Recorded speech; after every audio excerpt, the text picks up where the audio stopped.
என் இனிய வீவர்ஸ் அனைவருக்கும் வணக்கம். நான் உங்கள் கௌரி ரூபன். நீங்கள் எல்லாம் எப்படி இருக்கிறீங்க? நான் நல்ல சுகமாக இருக்கிறேன். இன்றைக்கு நான் உங்களுக்கு லட்டு செய்து காட்ட போகிறேன். நான் புதுசாக ஒரு ரெசிபி கண்டுபிடிச்சேன் நான் என்று சொல்லி ஃபேஸ்புக்கிலையும் டிக்டாக்லேயும் இந்த ரெசிப்பியை போட்டிருந்தேன். நான் அதை நிறைய பேர் என்ன கேட்டிருந்தார்கள், நீங்கள் அதை செய்து காட்டுங்கக்கான்னு சொல்லி. அவர்களுக்காகவும் தீபாவளிக்காகவும் என்னோட புதிய கௌரி ரூபன் சமையல் சேனலில் இந்த லட்டு உங்களுக்காக வரும். பாருங்க, ஈஸியாக செய்யலாம். இதுக்கு நார்மலாக நாங்கள் ரவை வேண்டி தான் லட்டு செய்வோம். இல்லையண்டா கடலை மாவில் பொரித்து பூந்தி லட்டு செய்வோம். இல்லைன்னு சொன்னால் பருப்புகள் ஏதாவதுல லட்டு செய்வோம். இன்றைக்கு நான் செய்திருக்கிற அரிசியை வச்சு உங்களோட வீட்டில் இந்த ரவை கடலை இது இல்லையண்டா கூட நீங்கள் உங்களோட வீட்டில் இருக்கிற அரிசியை வச்சு லட்டு செய்யலாம். வெள்ளை வெளியேறண்டு லட்டு செய்யணுமன்றதுக்காக நான் பாஸ்மதி ரைஸ் எடுத்திருக்கிறேன். இதுக்கு சீனி சேர்த்துருக்கிறேன். உங்களுக்கு இன்னும் சீனி பிடிக்கலைன்னு சொன்னால் பனங்கட்டி, கற்கண்டு, சர்க்கரை, இப்படி உங்களுக்கு விருப்பமான ஸ்வீட் என்ன வேணுமென்றாலும் போட்டுக்கொள்ளலாம். அந்த லட்டின் கலர் மாறாமல் இருக்கணுமென்றதுக்காண்டி நான் சீனி சேர்த்துருக்கிறேன். வாங்க இப்போ செய்யலாம். வெள்ளை பச்சை அரிசி 1 கப் எடுத்திருக்கிறேன். நான் எடுத்திருக்கிறது புரோக்கன் பாஸ்மதி அரிசி, அதாவது குறுநல் அரிசி. நீங்கள் எந்த அரிசி வேணுமென்றாலும் வெள்ளை பச்சை அரிசி எடுக்கலாம். இதை முதல்ல ஒரு 3 தண்ணியில் கழுவுவோம்.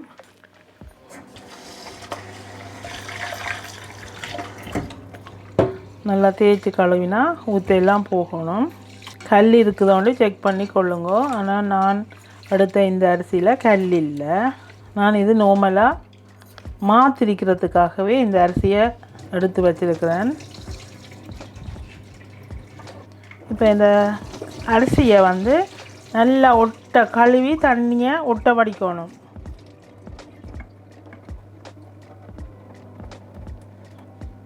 கழுவின அரிசியை அடுப்பில் வைக்கிறேன். எந்த கப்பால் அரிசி எடுத்தோமோ அதே கப்பால் 1 கப் தண்ணி வச்சு இதை அவிக்கிறேன். அரிசி நல்லா சோறு மாதிரி அவியாமல் அந்த தண்ணி வத்துற வரையும் சரியாக 1 கப் அரிசிக்கு 1 கப் தண்ணி கரெக்டாக இருக்கும். அரிசி ஒருக்கா நல்லா மிக்ஸ் பண்ணி விடுவோம். இது அடி பிடிக்கக்கூடாது. இந்த தண்ணி வத்துற வரைக்கும் தான் இதை அடுப்பில் வச்சுருக்கணும். அதுக்கு பிறகு தண்ணி இல்லைன்னு சொன்னோன்னு இறக்கிடணும். அப்போ நீங்கள் அந்த அரிசியை விட்டுட்டு தூர இடங்களுக்கு போகக்கூடாது, அப்படியே நிற்கணும். இப்போ பாருங்கள், அரிசி அவிய தொடங்கினா பிறகு ஒரு நிமிஷம் மூடிய போடுவோம். 1 நிமிஷம்.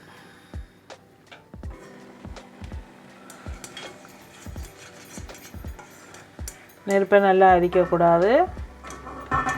இப்போ இது சரியாக இருக்குது. இந்த நேரம் அப்படியே அடுப்பை பாருங்க, தண்ணியெலாம் போயிட்டு அந்த நேரம் அடுப்பை நிப்பாட்டிட்டு முடிய போட்டு அப்படியே விடணும்.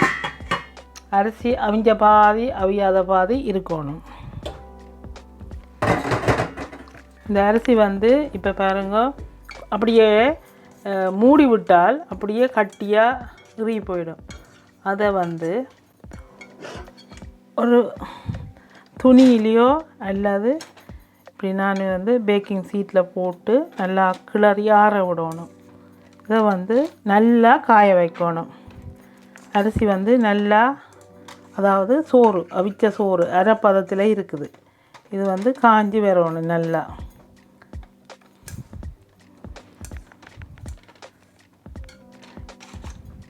இதை அப்படியே பேப்பரில் கொட்டி காய வைக்கலாம். நல்லா 2 நாள் வெயிலுக்க வச்சு காய வைக்கலாம். இல்லைன்னு சொன்னால் நீங்கள் இப்படி அவனில் கூட டெம்பரேச்சரை நல்லா குறைச்சி விட்டுட்டு காய வைக்கலாம். நான் அந்த மாதிரி தான் காய வச்சு எடுத்து வச்சிருக்கிறேன்.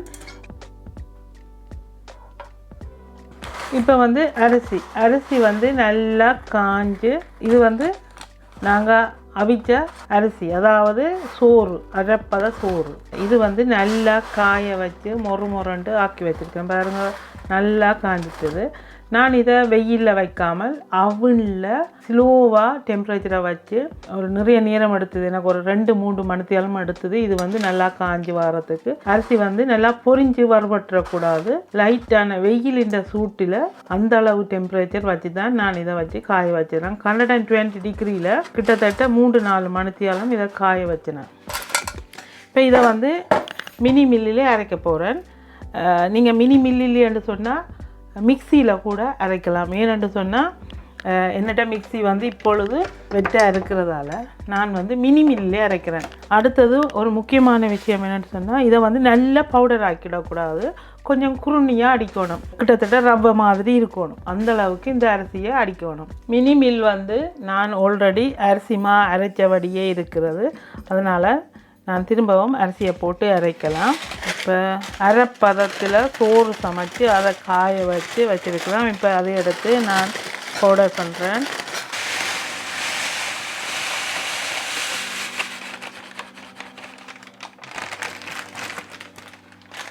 மினி மில்லிலே அடிக்கும்போது நல்லா அடிக்கக்கூடாது, ஒரு 3-4 செகண்ட் இது வந்து குயிக்காக பவுடர் ஆகிடும், அதனால் பார்த்து தான் அடிக்கணும். ஓகே,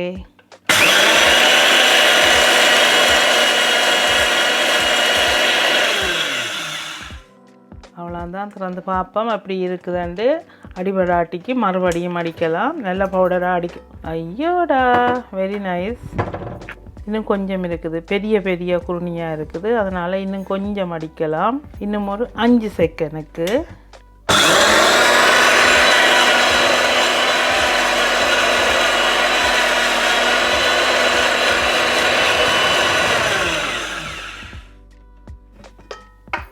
இப்போ நைஸ்.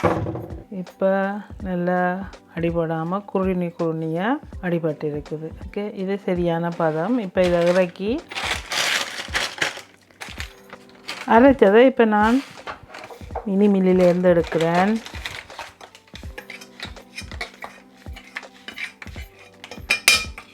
ஒரு கப் பால் எடுத்து பாலை வந்து நல்லா காய்ச்சணும். ஏன்னு சொன்னால் கொஞ்சம் ஃபேட் நீக்கின பாலை நான் எடுத்துருக்கிறேன். பத்தி வார வரைக்கும் இந்த பாலை நல்லா காய்ச்சுவோம், நெருப்பை கூட்டக்கூடாது. இந்த பால் வந்து நல்லா காய்ச்சணும், ஒரு 10-15 நிமிஷம் நல்லா காய்ச்சி வச்சுருக்கிறேன். ஏன்னு சொன்னால் இது கொஞ்சம் ஃபேட் நீக்கின பால்.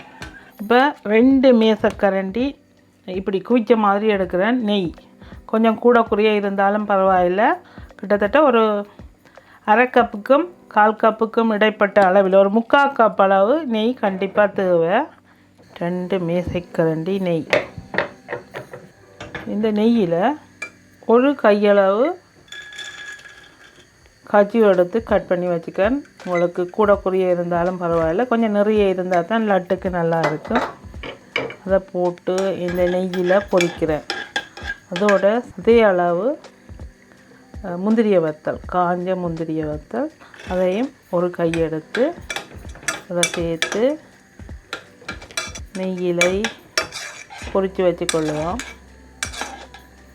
கலர் மாறின உடனே நிப்பாட்டிடணும். ஆக நெருப்பெரிச்சோம்னு சொன்னால் அந்த முந்திரிய வத்தலும் கஜுவும் வந்து கருகி போயிடும். கருகாமல் பொன்னிறமாக எடுத்து வச்சுக்கொள்ளணும். இவ்வளவும் சரியாக இருக்குது. இப்போ அடுப்பை நிப்பாட்டி விட்டோம்னா கரெக்டாக இருக்கும். கருகாமல் பொறுக்கி வச்சுருக்கிறேன். அடுத்தது பாலும் ரெடி ஆகிட்டுது. ஓகே, அடுத்ததாய் அரைச்சி வச்சுருந்த அரிசி, அதாவது சமைச்ச சோறில் செய்த குருணல், எப்படி பேர் சொல்கிறேன்னு எனக்கு தெரியலை. இதை வந்து மெல்லிய இளஞ்சூட்டில் வறுக்கணும், கருக்கக்கூடாது, கலர் மாறக்கூடாது. இது வந்து வறுக்கும் போது இதுக்குள்ள ஒரு மேசைக்கரண்டி நெய் இதை போட்டு நல்லா வறுத்து கொள்ளுவோம். நெய்யுக்கு பதிலாக நீங்கள் பட்டரை வேண்டி நல்லா காய்ச்சிட்டு அதை வச்சு அடுப்பில் வச்சு காய்ச்சினீங்களா அதுதான் நெய். நீங்கள் அதை கூட பாவிக்கலாம். நெய் இல்லைண்டா கூட நீங்கள் வந்து பட்டரை கடையில் ஒன்றா பட்டரை வந்து அடுப்பில் நல்லா காய்ச்சிட்டு அதை கூட பாவிக்கலாம். மெல்லிய இளஞ்சூட்டில் ஒரு 4-5 நிமிஷம் வறுக்கிறேன். நெய் வந்து உருகின உடனே இந்த அரிசியோடு சேர்ந்துட்டுது. இப்போ உங்களுக்கு கொஞ்சமாக இருக்கிற மாதிரி இருக்கும். அப்புறம் நாங்கள் இந்த காஜி முந்திரிய வத்தல், அடுத்ததாக இன்னும் ஒரு பொருள் சேர்க்க போகிறேன், தேங்காய் பூ. ஓகே, தேங்காய் பூ இதை கொஞ்சம் நடுவில் நல்லா தள்ளி விட்டுட்டு அரை கப் தேங்காய்ப்பு. எந்த கப்பால் அரிசி போட்டோமோ அதே கப்பால் அரை கப் தேங்காய்ப்பு. டெசிகேட்டட் கோகோனட் எடுத்துருக்கிறேன். நீங்கள் வேணுமென்று சொன்னால் நார்மலான தேங்காய்ப்பு கூட எடுத்து நல்லா வறுத்து வச்சுக்கொள்ளலாம். இது ஆல்ரெடி வறுத்ததாக இருக்கிறதால கொஞ்சம் நான் டெசிகேட்டட் கோகோனட் எடுத்துருக்கிறேன். இப்போ இந்த தேங்காய்ப்புக்கு கொஞ்சம் நெய், இதை முதல்ல கொஞ்சம் நேரம் வறுத்துட்டு பிறகு அந்த அரிசியோடு சேர்த்து நல்லா வறுக்கலாம். நெருப்பை கூட்டக்கூடாது. வெள்ளை லட்டு பிறகு கலர் மாறி வேறு கலருக்கு வந்துடும். அந்த கலரை மாற்றக்கூடாது, கலர் போடாமல் இருக்கணும். அதுக்காக இப்போ நெருப்பை கூட்டினா கருகி போயிடும். கருகாமல் வறுக்கணும். கொஞ்சம் கொஞ்சமாக அப்படியே அரிசியையும் சேர்த்து வறுக்கலாம். இப்போ நான் சீனி சேர்க்கிறேன். சீனி வந்து அரை கப் சீனி எடுத்திருக்கிறேன். அரை கப் சீனி நல்லா மிக்ஸ் பண்ணிவிட்டு இப்போ நான் அடுப்பை நிப்பாட்டி வச்சுருக்கிறேன். ஏனென்று சொன்னால் இதுக்கு மேலே வறுத்தம்னு சொன்னால் கருகி போயிடும். நிப்பாட்டி வச்சுருக்கிறேன். இந்த சீனியை இந்த அரிசி வறுத்ததோடு நான் மிக்ஸ் பண்ணுறேன். அதுக்கு பிறகு ஏலக்காய் பவுடர், நான் ஏலக்காய் அடிச்சிருக்கிறேன். ஒரு தேக்கரண்டி ஏலக்காய் பவுடர் நல்லா மிக்ஸ் பண்ணிவிட்டு அதுக்கு பிறகு நாங்கள் எடுத்து வச்சுருந்த பொரித்து வச்சுருந்த காய்ச்சி முந்திரியை வத்தல் அப்படியே நெய்யோடு போடணும். நெய் கண்டிப்பாக இதுக்கு சேரணும், அப்போ தான் நல்லாயிருக்கும். இதை நல்லா வலித்து இதை நல்லா மிக்ஸ் பண்ணுவோம். இதுக்கு தான் சூடு போதும். இனிப்பு உங்களோட அளவுக்கு நீங்கள் பார்த்து கொள்ளலாம். நான் இவ்வளவுத்துக்கும் சேர்த்து நான் எந்த கப்பால் அரிசி எடுத்தனோ அதே கப்பால் அரை கப்பு சீனி எடுத்துருக்கிறேன். இது நல்லா மிக்ஸ் பண்ணிவிட்டு லைட்டாக நெருப்பு வச்சுக்கொள்ளுவோம்.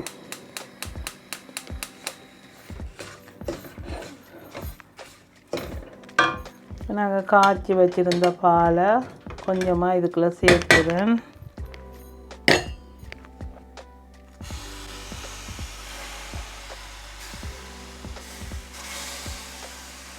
நிறைய ஊற்றாமல் கொஞ்சமாக ஊற்றி மிக்ஸ் பண்ணுவோம்.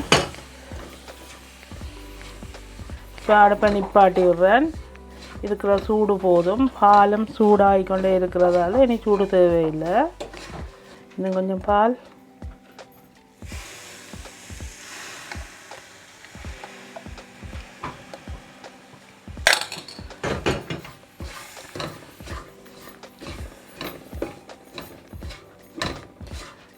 இப்போ நாங்கள் லட்டை பிடிச்சி பார்த்துட்டு தான் காணாட்டிக்கு பாலை சேர்க்கணும். அதுக்கு முதல் பாலை சேர்க்கக்கூடாது. அவ்வளோதான். இறக்கி லட்டை பிடிக்க தொடங்குவோம்.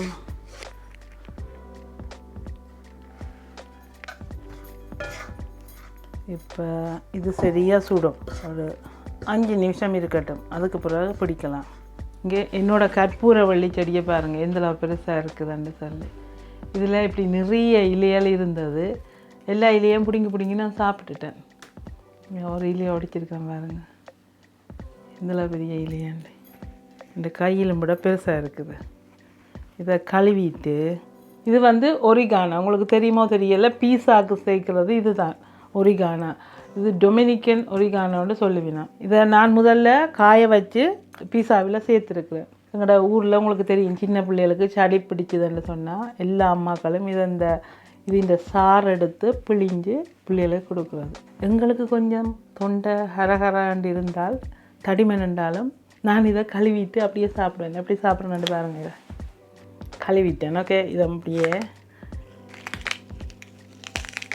காலையில் எழும்பி வந்து முகம் கழுவிட்டு இதை அப்படி ஒரு இலை எடுத்து சாப்பிடணும் ஒவ்வொரு நாளும்.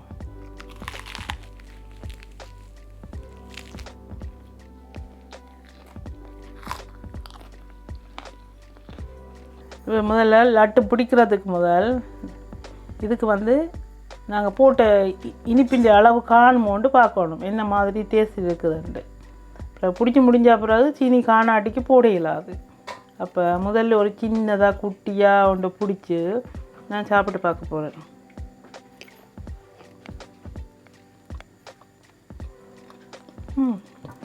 என்ன சூப்பர். அப்போ லட்டை பிடிக்கலாம். இப்படி பிடிக்கும்போது உங்களுக்கு இது பிடி வடையில்லைன்றா தான் இதுக்கு நீங்கள் திரும்பவும் பால் சேர்க்கணும். இல்லைன்னு சொன்னால் சேர்க்க தேவையில்லை. உதிரியாக வந்ததுன்னு சொன்னால் திரும்பவும் பால் சேர்க்கணும். இது வந்து இப்போ கரெக்டாக இருக்குது. கொஞ்சம் ஆற பால் கொஞ்சம் விட வேண்டி இருக்கும். உங்களுக்கு எந்த அளவு வேணுமோ அந்த அளவுக்கு நீங்கள் இதை பிடிச்சி கொள்ளலாம்.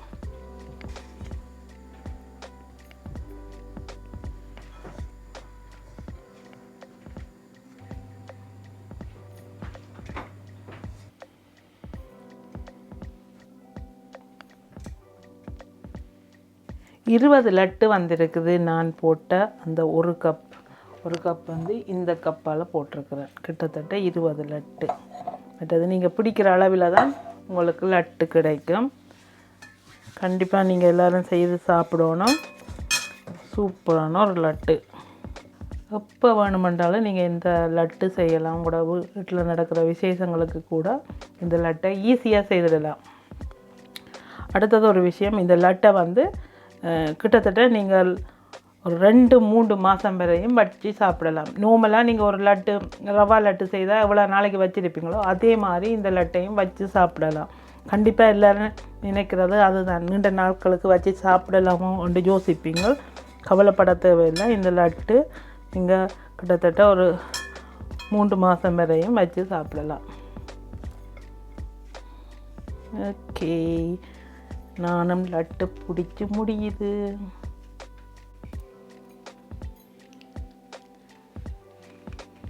நான் உங்களுக்கு இந்த லட்டு எப்படி இருக்குதுன்னு காட்டுறேன் பாருங்க. எவ்வளோ சூப்பராக வந்துருக்குதுன்ட்டு. வாசமும் அப்படியே செம்மையாக இருக்குது. இந்த ரேசன்ஸ் வந்து நிறைய இருக்கிறது நல்ல வடிவாக இருக்குது. என்னென்னு சொன்னால் எனக்கு இப்படி ரேசன்ஸ் வர்றது எனக்கு பிடிக்கும்.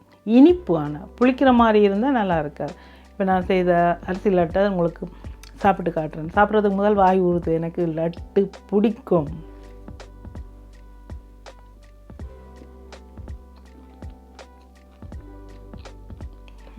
Very nice. நான் செய்த இந்த அரிசி லட்டை செய்து பாருங்க. செய்து பார்த்துட்டு எனக்கு கமெண்ட் பண்ணுங்க. இத்துடன் இந்த வீடியோ முடிச்சுக்கொண்டு மீண்டும் நல்ல ஒரு வீடியோட நான் உங்களை சந்திக்கிறேன். அதுக்கு முதல் இந்த வீடியோ பார்த்து லைக் பண்ணி ஷேர் பண்ணி சப்ஸ்கிரைப் செய்த எல்லோருக்கும் மீண்டும் நன்றி. Thank you so much. Gowri Ruban சமையல் சேனலை சப்ஸ்கிரைப் செய்யுங்க. நன்றி, வணக்கம்.